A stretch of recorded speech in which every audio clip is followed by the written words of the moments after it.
Welcome back in Live Now. I'm Austin Westfall. Let's take a live look at Tel Aviv on what is now, I believe, Wednesday morning. If we're talking Israel Standard Time, we do have Alon Burstein. He's standing by for the latest on the tension in the Middle East. Alon, as always, it's good to see you. Let's get straight into this. It's busy as always. I want to talk to you about something that happened over the weekend, because this is the first time I've talked to you since a drone struck Israeli Prime Minister Benjamin Netanyahu's private residence in northern Israel on Saturday. So what do we know about who targeted Bibi here? There's been some finger pointing since then, hasn't there? There has been, and it's good to see you as always. Yes, this is one of the major events that have occurred in this war. What is being treated in Israel as an assassination attempt of Israeli Prime Minister Netanyahu. What those side disputes is the fact that Hezbollah fired these drones. Hezbollah fired 3 drones on Saturday. 2 of them were intercepted by the Israeli Air Force. One managed to not only evade the interceptors and evade Israeli radars, but also evade all the local air defenses that surround the Prime Minister's home and crash into the Prime Minister's home, literally hitting the bedroom window of the Prime Minister's house. According to reports, the Prime Minister was not staying at that home, at that residence, specifically over the weekend. Now, no one disputes the fact that Hezbollah launched those drones. Israel is saying that Hezbollah launched the drones. Hezbollah is saying they launched the drones, and Iran is saying they launched the drones. But the big dispute that is going on is, what was Iran's involvement? Israel is being adamant that the order to launch those drones and try to assassinate Prime Minister Netanyahu came from Iran. The Saudi Al-Hadith even reported, I believe yesterday or 2 days ago, that investigations in Israel are showing that Iranian agents may have been involved in the actual launching. I will say that the report did not cite any proof of that. It just said that this is being said by the investigation team. In turn, Iran is screaming that it had nothing to do with this. The Iranian ambassador to the United States has gone on record and gone to different news channels, all saying they had nothing to do with it. And Hezbollah also, Hezbollah's head of communications, Mohammad Afif, publicly said again and again, Hezbollah fired this and Iran had nothing to do with it. Obviously, the context within that surrounds this is the upcoming Israeli retaliation against Iran for the missile attack. Israel is possibly looking to justify a larger attack, or even possibly a retaliation that would target heads of state or political officials in Iran. Obviously, Iran and Hezbollah are looking to deny this, saying Iran had nothing to do with it. That's the blame game right now. Here's the question that comes to my mind, though, is we hear so much about the Iron Dome and its military might. We've seen it take down countless amounts of missiles. How, and is this conversation going on? How is it that a missile can strike a private residence of the top leader in Israel? Drones have been a bit of a game changer in the current war. Even the October 7th attack, that by now is over a year ago, started with Hamas launching several drones, each of them some suicide drones, some drones that bore missiles, each of them taking out the different guard towers that had security cameras and technological surveillance along the border between Israel and Gaza. Iron Dome and a slew of other air defense capabilities that Israel has is something called Kela David. There's another thing, the Hetz missile. All of these are all meant for missiles and rockets. The different systems for different types of projectiles. Drones are a bit of a game changer. Drones can change their speed while they're flying, somewhat different than other projectiles. Drones have GPS capability. Some missiles have this, but drones can also be targeted to one target and then change course. You can also change the trajectory of a drone in flight. All these things have proven throughout the war to be a bit of a game changer. Hezbollah has managed again and again to sneak drones past Israel's air defenses. We saw the Houthis send a drone from Yemen, traveling up the Red Sea, coming in to Israel from the Mediterranean, a suicide drone crashing in the heart of Tel Aviv.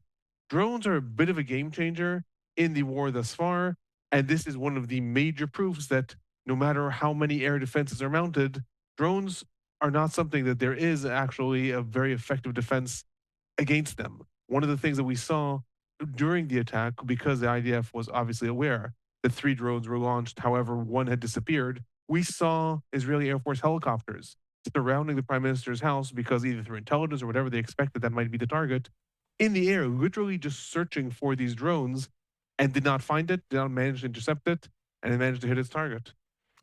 I got to ask you about the IDF eliminating a man who was set to become the head of Hezbollah. It seems like we're hearing headlines like this on the regular. The IDF confirmed such on Tuesday that they killed the would-be successor to Hassan Nasrallah. Who did they kill, Alon, and where does Hezbollah leadership look to next?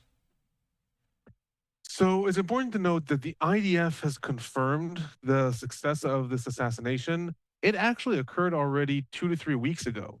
And there were a lot of reports that the assassination was successful. However, the IDF was waiting for confirmation. Once again, it was Saudi news sites that reported that the body of Hashim Safadin was excavated from the rubbles in Dahya. And after that, the IDF also confirmed the assassination was successful. Hashim Safadin is a very, very interesting figure. He's one of the most prominent figures within Hezbollah. He was the quote unquote number 2 or 3 within Hezbollah's operational council. So we had Hassan Nasrallah as the leader. We have Naim Qassem as his deputy, who is still alive and is right now the de facto leader of Hezbollah. Then you had Hashim Safadin. Safadin, as it says here, was the head of Hezbollah's executive council. What that is somewhat of a shadow government that Hezbollah established within Lebanon. The executive council was essentially the way that Hezbollah would run its operations in terms of everything except for the military side of it. Everything from governance in areas that are controlled in southern Lebanon, welfare systems, welfare networks, interior ministers, exterior ministers, finance ministers. All this was happening within the executive council. That put Safadin as one of the most important figures within Hezbollah because alongside the military aspects that were handed more by Hassan Nasrallah, he was the one who basically made Hezbollah what it was today. According to reports, he was already signaled as a possible heir to Hassan Nasrallah already back in the early 90s. In 1994, he was called back from Iran and put into this position. He also was a relative of Hassan Nasrallah. So his assassination, again, even though it occurred several weeks ago, the fact that now it's confirmed is another major step towards eliminating the top leadership of Hezbollah. It is important to say, alongside all this, because I keep on getting asked, so what does Hezbollah have left? Hezbollah has a lot left. The estimates right now within Israel are that between 1,500 and 2,000 Hezbollah operatives have been killed in the entire war. Lebanon's health ministry is saying that over 2,500 people in Lebanon have been killed. According to estimates before the war, Hezbollah had between 30 to 40 to 50,000 different operatives. There are estimates that Hezbollah only has 20 to 30% of its medium range rockets that are still functional. All well and good. According to estimates before the war, Hezbollah had between 130,000 and 150,000 rockets. So they fired by now some 14,000. Maybe they lost another 70%. We are still talking about 35,000 or 40,000 rockets if they only have 20 to 30% left. So Hezbollah is being pounded daily. They are being hunted down by the IDF. They've suffered great losses. The movement is far from destroyed. It is far from eliminated. It still has massive capabilities. And that is one of the considerations that right now are going on within Israel as is talks going on with Secretary of State Blinken and all kinds of other actors about what's the future in Lebanon, what happens with Hezbollah, because the movement is far from gone. Speaking of Blinken, we're looking at a live picture of Tel Aviv right now. But I do want to mention that, of course, Blinken and Netanyahu had an extensive meeting today. We do know they discussed ending the conflicts in Lebanon and Gaza. Maybe I should say discussing how or a potential path to ending these conflicts. Have we heard of anything significant coming from their discussions today alone?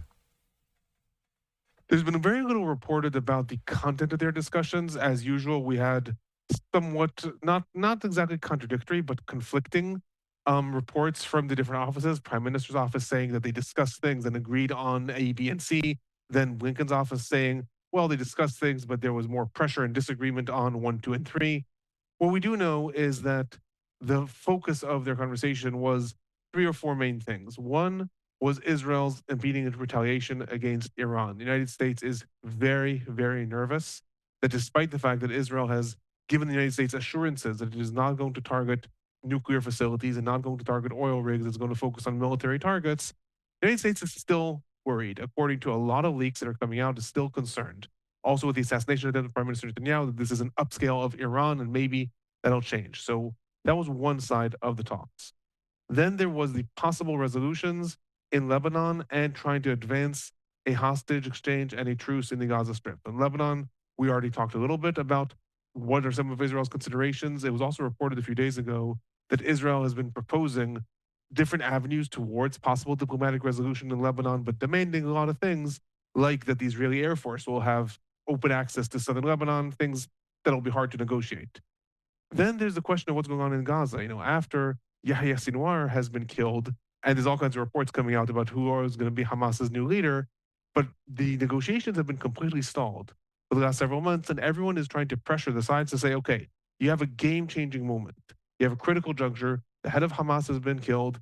Now is the time to try to advance a deal. But there's lots of other things that are getting in the way of that. One, again, the leadership of Hamas is still somewhat vague, although we're getting some reports over who the new leadership is going to be.